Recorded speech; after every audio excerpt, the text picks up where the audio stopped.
Whether you have a skin interest, a skin query, a skin trauma, or skin disease, I warmly welcome you to Heal Thy Skin, a podcast brought to you by Derm Health Co. I'm Marni, dermal clinician, dermoscopist, and your podcast host.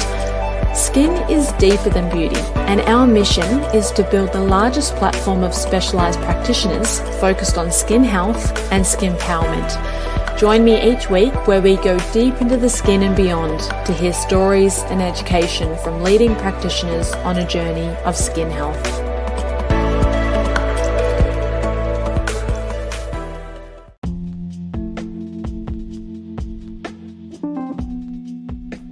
This episode is proudly brought to you by Derm Health Co. events. At the beginning of 2020, we had 4 live face-to-face events planned in Melbourne.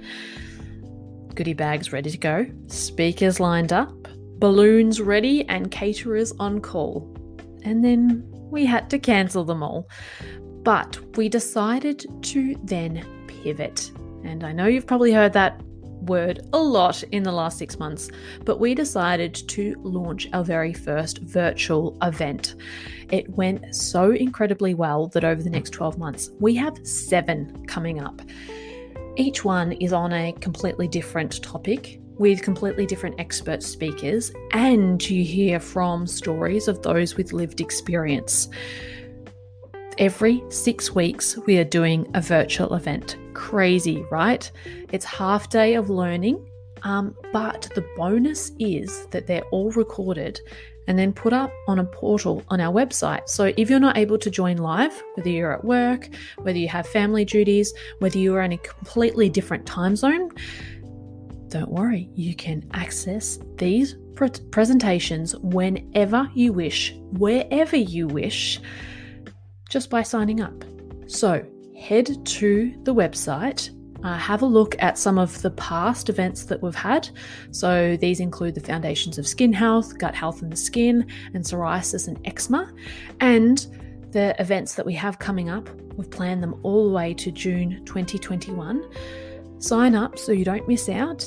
And this is just another way that we can support you on your skin health journey, bring you more evidence-based information, share stories of those with lived experience so that you don't feel so isolated on your skin health journey, and continue to grow the community. We are so proud of this, and we would love for you to join in all the fun and all the learning. Hello, I'm Marni, your host. Thank you for joining me for another episode of the Heal Thy Skin podcast. And today I'm speaking with Caitlin Alsop to commemorate Sepsis Awareness Month. You see, Caitlin is a sepsis survivor. 2 years ago, a skin rash was the only symptom she had to a tooth infection she wasn't aware of. It nearly took her life, causing Ludwig's angina and severe sepsis, and she was in a coma for 9 days. It was in this hospital bed that she had the realization she had been given a second chance at life. And Caitlin wears her scars from that near-death experience proudly, so that others feel okay about theirs too. And she is determined to raise awareness about sepsis. Many people don't know what sepsis is. And if you don't really know what it is and how it's caused, you're not the only one. Many people don't know what they can do about it. Some people think that you can only get sepsis from being in the hospital, but the majority of people who get sepsis develop the initial infection outside of the hospital. In fact, sepsis can develop from any infection, even a cut or a skin infection, and it is a silent killer. In Australia, the people that get sepsis, up to half of those people die each year. It's more than 5,000 people. It can strike anyone at any age, and it kills more people than prostate cancer, breast cancer, and AIDS combined. So today, as well as Caitlin sharing her incredible story, she is going to be talking about some of the signs that show up for sepsis and providing a little bit more information about Sepsis Awareness Month as well. I started by asking Caitlin what she thought was the biggest misconception about sepsis. especially when it comes to sepsis, everybody can get sepsis, no matter how healthy or how good in shape you are or where you live. So a lot of people are, obviously with Ludwig's angina, the first thing about it is it's related to a tooth. So people would think that, you haven't been brushing your teeth, poor oral hygiene or anything like that. But in my case, it was actually just incredibly rare that a wisdom tooth in the back of my jaw that I knew nothing about and gave me no symptoms except for a face rash had actually caused Ludwig's angina, so the swelling, and then severe sepsis, which is what nearly took my life. Wow. So tell us more about your story. Where did this rash begin? Absolutely. So for a couple of months, I just kept being a bit under the weather, but I was young, so I just kept working. I kept getting this random face rash, which just kept coming and going. It would randomly pop up and it would burn. I'd been to about 6 different doctors and they were trying to work out what was wrong with me, basically. But that was the start of it all. I didn't know that this was a symptom of something much more sinister. So after going to a naturopath as well and changing my diet, I was at a healthy dinner with a friend and just felt like I'd bitten my tongue. Now we were young, we didn't really think anything of it. So I went home and I was by myself and my tongue swelled up on one side. And I actually thought I was having a stroke at this stage. But what happened was my tongue swelling up on one side. Apart from thinking it was a stroke, I thought that possibly it could be like anaphylaxis, some sort of allergic reaction. And so didn't really realize it was this severe, but I ended up at Robina Hospital, so my local hospital. And just like anyone would think as well, they thought it was anaphylaxis. So I had swollen tongue, couldn't really breathe properly. Like I could breathe, but it was a little bit harder, I guess. And so they gave me 2 shots of adrenaline and a steroid, which would normally be the right treatment for anaphylaxis. And most of the times you would think it was anaphylaxis. However, in my case, I deteriorated rapidly. So my breathing became really shallow, my blood pressure dropped, heart rate went up, and I had a mottled rash that went all over my body. And that was when they made the right choice and they did an emergency ambulance transfer to a larger hospital where I live. And it was there that they put me in a coma and saved my life. So when I arrived, I was a mystery because what you would think would be the normal treatment wasn't working. And so it was a team of about 60 to 100 doctors all up who worked to save my life. They put me in a coma and this is when my skin burnt from the inside out and we weren't sure why this was happening. I mean, it was symptoms of sepsis, but we didn't know why. And that was when someone made the assumption that could have been Ludwig's angina, which is a tooth infection. And so they did a CT scan after doing many other tests. And this was when it was revealed that my wisdom tooth had a slight infection and was impacted. And that was where they put me on heavy antibiotic and worked really hard to save my life while I was in that coma. And that's basically the medical side of my story. And for me, waking up, I just decided that what I wanted to do was make sure that this happening to me would prevent it happening to someone else and other people would feel okay about their scars. And so I decided to share my story, and amazingly it was just picked up and went out all over the world and raise awareness for sepsis. What an incredible story. So I'd like to backtrack a little bit before you were having dinner with a friend and then you went home and then was rushed to the hospital. So you had a rash that was developing for how long? It was a couple of months on and off. So it would just come and go. And so you were going to different doctors, being provided different topical creams, ointments, assuming that it might be some kind of dermatitis or something? Yeah, there were lots of different assumptions on what it could be, and definitely was given the topical cream. But it was also this burning that would like burn from the inside out. And they thought it could be, like you said, dermatitis, rosacea. There are a few different things, but what would normally work wasn't working. And of course, I just kept covering it up with makeup, going to work, and then trying to not use products or seeing if it was an allergic reaction to products. It was really a bit of a mystery. Wow. And Ludwig's angina is typically seen on the roof of the mouth, correct? Not necessarily on the face and on other areas of the body? That's right. So Ludwig's angina is an infection in the mouth because we have so much bacteria in our mouth anyway. And for me, it was quite a rare infection. It was from the wisdom tooth, which had absolutely no symptoms apart from, in hindsight, this face rash which kept coming and going. There was no pain, nothing that would have hinted to it. Wow. And in some of the questions that we provided to you, you mentioned what the meaning of Ludwig angina means, strangled alive. So is this because this is literally what it feels like? Yes, so when I found out it was Ludwig's angina that I had, I remember searching it and seeing that it meant strangled alive. And that's what it is the infection just swells your mouth up so much and your neck to the point with, for me, you may have seen pictures, I have scars on my neck. And for me, that's where they inserted these drains to basically drain a bit of the infection, but also provide space because my jugular vein started to be crushed. And that's one of the biggest concerns is the airway is blocked and then my jugular vein was being crushed, and crush that too much, it lights out. So yeah. Wow. So thank you to that amazing medical team to be able to diagnose you correctly and get you the treatment that you needed before, it was too late. How Absolutely. long were you in an induced coma for? 9 days. And what was that like waking up from an induced coma? Did you feel like that it was just over in a flash? Did you have a concept of how long you'd been out for? It's really interesting because I've spoken to the most incredible people in, coma survivors group, and it seems to be that your hearing is the last thing to go. So while you're in your coma, you can hear different things going back and forth, but also your brain needs to find a reason for why you're paralyzed. And so it can actually be quite a sort of scary ongoing nightmare, I guess.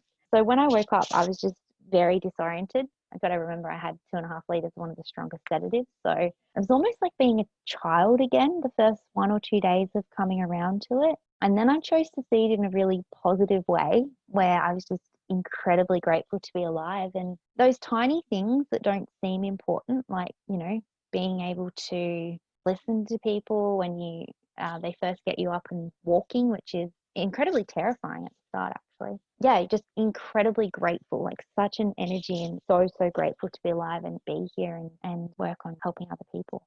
Wow, that's amazing. And I'm looking forward to talking a little bit more about how your life has changed since your diagnosis and since your coma. I did say induced coma. I'm sorry, I'm not sure. Was it induced or? As far as I understand, yes, it was an Yes. induced coma, and that was to protect the airway. And you mentioned that one of the last things to go was sound. So what was your last memory of before you went into your coma? That's a really good question because with such strong drugs, I had sort of shaped it into a story during my coma of what had happened, almost like a narrative which had bits that were influenced by what was going on in real life, but also almost like a dramatic movie going on. But for me, the last thing I remember was being in the ambulance and being told, we've got you, and to remain calm, because it's quite scary feeling when they're trying to save your life by putting a mask of oxygen over your face before they had to, intervene with the intubation. But you can't breathe, so you almost want to push it away, but you know that they're trying to help you. So I just remember them being very calm, very kind, caring medical team, and sort of giving way to the fact that I was in the right hands and these people were going to help me. Wow. And just that gratitude of being alive and feeling alive when you woke up, what was kind of the recovery journey like? It was just like being a child again. Like, I couldn't eat like yogurt, even burnt, because my tongue was so ulcerated. It went black, and they're actually nearly amputated that. So that was one of the strangest things. I had a bit of a lisp and trying to talk. Your sleep cycle is very much out because of the impact of the drugs that help you forget everything, though. And so, yeah, it was just, I remember being with my parents, and it was a very strange sensation of being like a child again, and then sort of coming to and understanding what had happened. And yeah, just very low energy and coming back to, I guess, normal life, normality, adjusting to my scars because they were open wounds for quite a while, and then just focusing on how I could use my story to help people and become someone who was able to help people using that. Amazing. Before we move on and talk a little bit about the things that you're doing with sepsis awareness, I'd just like to cover a little bit more on sepsis for those that maybe don't know what it is, and also just highlight that those that get Ludwig's angina don't necessarily then develop sepsis. But what is sepsis? It's deemed to be a silent killer. So can you explain a little bit more about it from your experience and perspective? Absolutely. So Sepsis arises when the body's response to an infection injures its own tissues and organs. So it can lead to shock, multi-organ failure, and death, especially if it's not recognized early and treated promptly. So it's basically the final pathway to death for most infectious diseases worldwide. And it's an inflammatory response from your body. So what it means is that something that could be as simple as the flu, unfortunately COVID-19, or even a cut to your finger can cause this response. So your body tries to save itself by sending out too many white blood cells to counteract this infection, and actually sends your body into a multi-organ failure. So you get all sorts of different symptoms, which can seem similar to the flu, which then very quickly escalate, and it's a medical emergency. So one of the symptoms that you experienced was your tongue enlarging and this rash all over your body. Did you experience any of the other common symptoms of sepsis? When I've spoken to other people who've experienced sepsis and looked at the general symptoms, there's slurred speech or confusion, shivering or muscle pain, passing no urine, severe breathlessness, and it feels like they're going to die. So it's a lot of pain and panic, and then the skin mottled or discoloured. For me, because the infection was caused from the wisdom tooth, that had already sort of started the process of needing to preserve the airways.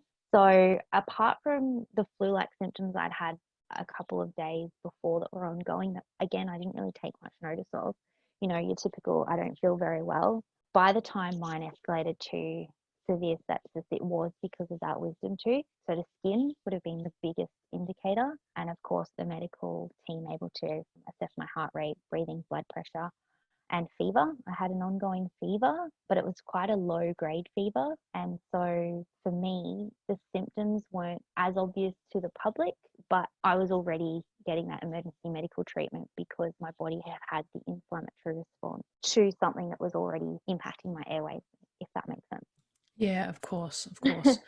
So in regards to your recovery, you've spoken about obviously those immediate types of effects when you first came home, and then it's changed the course of your life as well. But what have some of the long-term health effects been since your experience? So I'm very lucky compared to a lot of sepsis survivors who often face all sorts of things like amputation and just ongoing medical issues. For me, there's been a bit of brain fog. You may realize sometimes I go back and forth in sentences. I do get tired a lot more easily, and I'm much more susceptible to an infection. So a couple of months ago, someone had just a common cold, which then turned into one of the worst cases of tonsillitis and having to have a week or so off work, which I hate to do, but it just knocked my body around a lot more than an infection would in a normal person. So yeah, it all comes back to that post-sepsis syndrome and ongoing, because my body has been through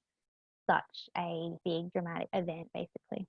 And as well as some of those really negative impacts that I'm sorry to hear that they are still impacting you. That's okay. I know we spoke before this interview that you've got this new gained sense of love for life, and you have this bigger than life personality as well. Aww. And I'd really like to hear about some of the experiences that you've had since your story has kind of gone out to the world. You've been featured all over in just about every news publication in multiple countries. You've traveled and you jumped out of a helicopter plane. Yeah. Plane or helicopter? Jumped out of a plane. Plane. So when I was able to go home from the hospital, all I wanted to do was get to the beach, take a photo with my scars, and I realized that if there was one thing I could do, it was show other people that their scars were okay. And then I was blown away when months later the story just went everywhere, and it allowed me to connect with the most incredible people.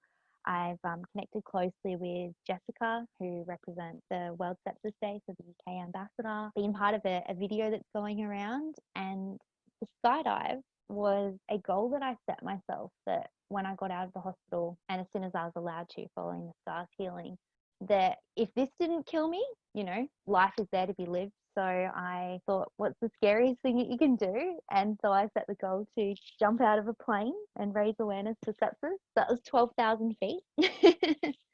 And it was just a massive moment where it's like, how lucky are we to be alive? You know, life is incredible. The team at Gold Coast Skydive were amazing.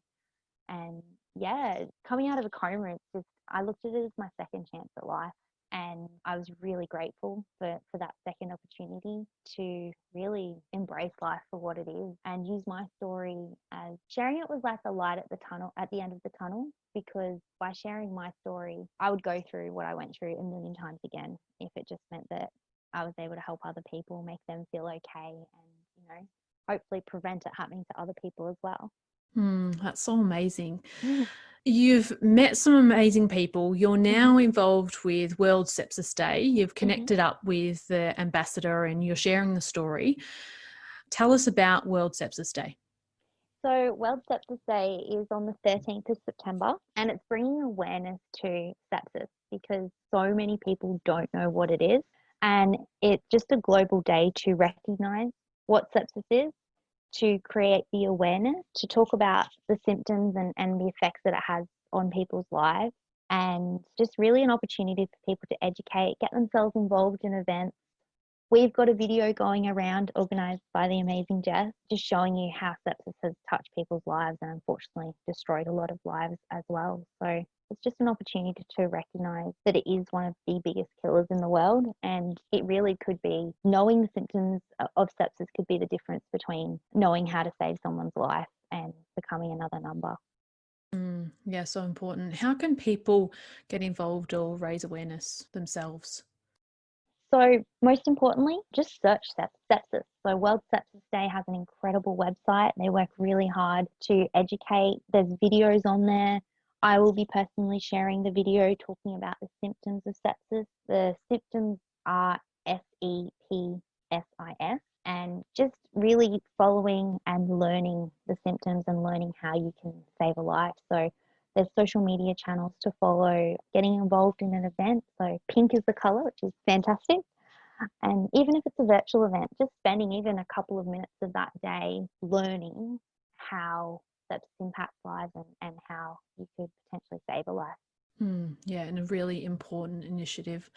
From your experience, Caitlin, what would you like to see change in the future when it comes to prevention, diagnosis, treatment, or just general advocacy and, I guess, knowledge about sepsis as well? I've already started to see some amazing things. So recently had to go to a local hospital and saw that, you know, Ask About Sepsis was straight up there as a poster. And so it's really awareness because the mortality rate increases, I think 8% every hour it goes undiagnosed. So just by people knowing what sepsis is going to change. You know, if you can recognize those symptoms, you can act in time, the survival rate increases so much. And that's really all it's about. And I started promoting sepsis and sepsis awareness because I didn't actually know what it was until I was told by my medical team that that's what I had. And then most people I was speaking to didn't know what it was either. But yet knowing what to look out for was what made the difference. And luckily for me, the treating hospital did recognise that it was sepsis and treat me for sepsis. But unfortunately, especially in less developed countries all over the world, it's not recognised. And it's just knowing it and knowing that the medical treatment to intervene, it is what's going to make that difference. Yeah, so important, especially in those developing countries. And also, I think, as a young adult, who would have ever thought that you would develop sepsis so young? Well, I think it's one of those diseases that we might attribute to someone that has many chronic kinds of other conditions or chronic wounds, and then they develop sepsis as opposed to an otherwise very healthy young female. Absolutely. And it happens in children all the time, which is really sad. Something that seems like it could just be a general cold or a general cut and they'll be okay suddenly turns into a very life-threatening situation. And just recognizing that it can happen to anyone and just keeping it in the back of your mind is what is going to make the difference and potentially save, you know, millions of lives. Well, thank you for sharing your story, Caitlin. It's certainly been really inspirational and just so incredible to see how you've used it as something that has empowered you for your way forward in your life. Where can people find more about you and what you're doing? I am mainly on Instagram, so at Coma to Confidence, and just sharing that journey from coma to confidence and all the stumbles along the way. I love that. Well, thank you so much for spending your evening with us. It's been a pleasure to have you. You're most welcome. Thank you so much for your time.